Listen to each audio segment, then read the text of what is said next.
special guest today. It's my baby Calcifer.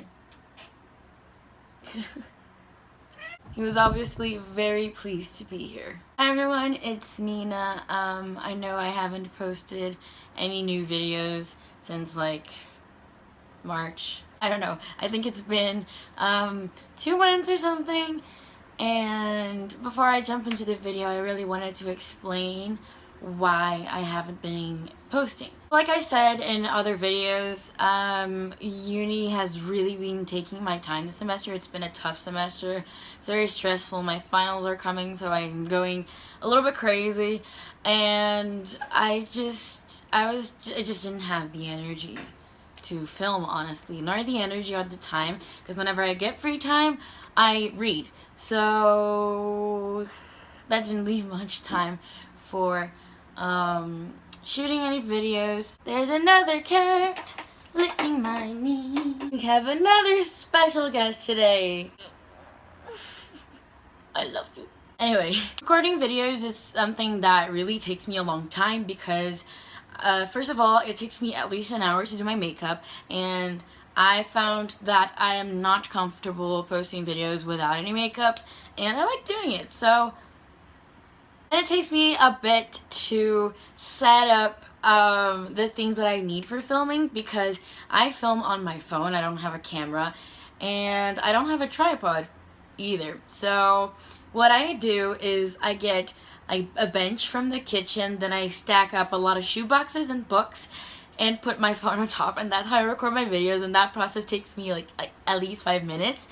So there's that, and then it takes me a while to edit because I'm lazy and I don't really know how to edit videos, so it is just a demanding process for me, and I really didn't have the energy to do it. I didn't have the time.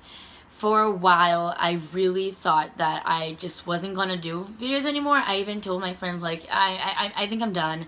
I'm not gonna do videos anymore. But then recently, I started missing doing videos. You know, sometimes I'll read a book and I'll like say the review to myself. I keep talking to myself about the book. And I was just like, Nina, you have a freaking channel about books, you know? Why don't you record a video and do reviews like you used to do, since you still like doing them? And I also started really getting into makeup again, and I don't go out a lot. And when I do, I go for like more subdued makeup looks. Not always, but sometimes, most of the time, I guess. I don't know. I'm weird. And I really miss doing fun, colorful looks and matching my looks to the books that I review, like to the covers. So here I am again. Another thing that bothered me was that watching my videos, I feel like I wasn't being myself while I was recording. I don't know. I guess I care a lot about what people think of me, and so whenever I turn on my camera, like my iPhone camera, and start recording, I get nervous, I get shy, I don't know, I just wasn't feeling like myself, and I'm gonna try to change that from now on. So now that that's out of the way, let's jump into my May wrap-up. So the first book that I read in May was Fox by Nadine Brandt. Oh my god, I did not like this book at all. Okay, so I ended up giving Fox 2 stars, and I'm not gonna go much into what I thought about the book because I want to do a quick fire review for this, but honestly, I did not like this book at all. I didn't really go into it with high expectations or anything because I hadn't heard many reviews, and I saw a few positive ones on Goodreads. So I was like, yeah, the cover's pretty, sounds interesting, I'm gonna pick it up, and it wasn't for me, guys. It just wasn't. I thought the magic system was interesting and the setting was cool, but there were so many defects that I just couldn't love this book. I couldn't like it. Hence the 2 stars. The main character annoyed the shit out of me, and this book really discouraged me to pick up other books from this author. I think this is her debut novel, and she's coming out with the new book this year, or it's already out. I can't remember. And it's about Princess Anastasia, and I think there's magic mixed into it. So I might give it a shot, but only if I see a lot of good reviews about it. The second book that I read is one that I had really high expectations about, and that is The Baron the Nightingale by Catherine Arden. Now here's the deal with this book. I had heard nothing but amazing things about it on BookTube, on Bookstagram, on Goodreads. Everyone loves this book, so I was really expecting to love it as well. Did I love it? No. But I didn't hate it. I gave it like 3.5 stars, I think, or something like that. And while I didn't love it, I do want to continue this series just because I thought the ending was cool, and a lot of things, just most of the things happened towards the ending. I think this book was a bit too slow paced for me. I thought it was going to be only about the girl, I forgot her name, Vasya. I thought this book was going to be only about Vasya, and it's basically about everyone in her family. And I get that. I think it was interesting because it gave the story a lot of depth.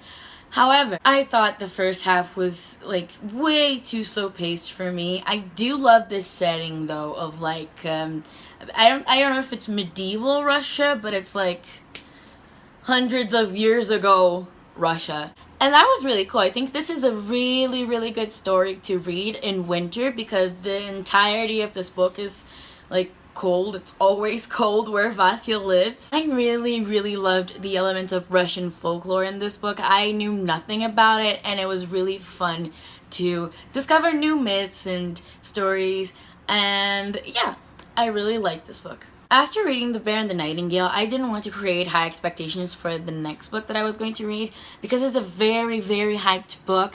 It came out a while ago, I think, and I've seen a lot of people saying that they love this book. And the book is The Strange and Beautiful Sorrows of Ava Lavender by Leslie Walton. I am so happy to say that I absolutely loved this book. I gave it 5 stars. I have no complaint. It's amazing. It's beautiful. It's strange. Go read it. No, but seriously, this has got to be the best magical realism novel that I've ever read. Not that I've read many magical realism novels. But anyways, if you go into this book thinking this is going to be the story of Ava Lavender, you're wrong. This is the story about everyone in their community and everyone from their family, from her family. And it is simply amazing. It is amazing. One of my favorite aspects of this book is the female characters. I just think they're so strong and complex and well constructed. I love them so much. The strange elements are never explained, and usually I don't like that because I'm very curious and I want to know, like, how does it work? Are these things supernatural? Where do they come from? And all that. But in this book, it didn't bother me. It just created this amazing atmosphere.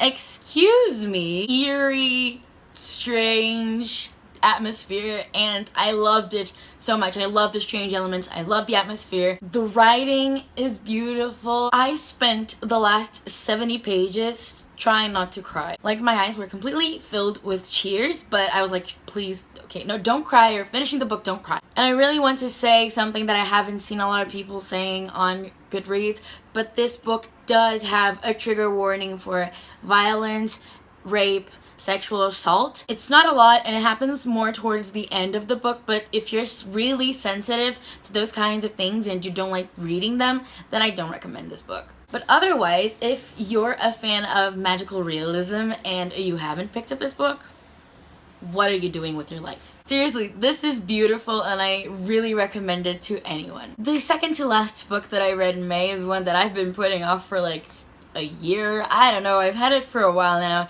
But I kind of lost interest in this series. I was a bit skeptical about it. I think nowadays everyone loves trashing this series, even though I still like it. And that book is Tower of Dawn by Sarah J. Maas. I did have expectations going into this book just because I saw a lot of people on Goodreads saying they loved it, and like people that I trust, people that didn't like the previous book and loved this one.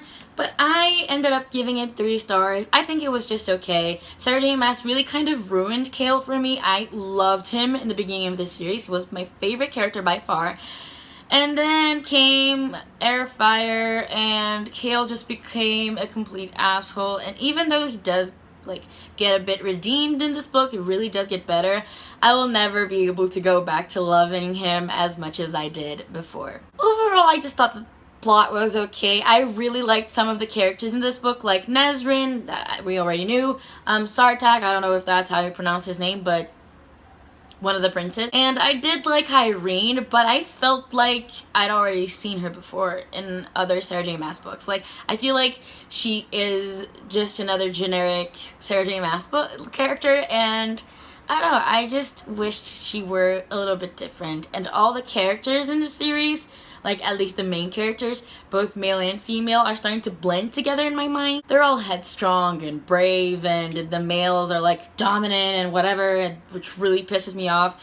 So yeah, this was just okay. I will continue with the series. I will read Kingdom of Ash, which is the last book, but I don't have a lot of high expectations. And the last book that I read in May was one that I finished just this morning in class because I'm a great student. It was a book that really surprised me. I was not expecting to like it so much, and that is Hunting Prince Dracula by Carrie Maniscalco. I will post a review for this book soon, and I do have a review for the first book, Stalking Jack the Ripper, and I'll link it down in the description box if you want to check it out. So I wasn't the biggest fan of Stalking Jack the Ripper. I thought it was just okay, gave it 3 stars, didn't really care about the romance, didn't really care about the characters. I didn't have a lot of high expectations going into this book, but I really enjoyed it. Like, I really enjoyed it. I gave it 3.5 stars, which might not seem like much, but I really did like this book. Again, I won't go much into it because there will be a full review coming,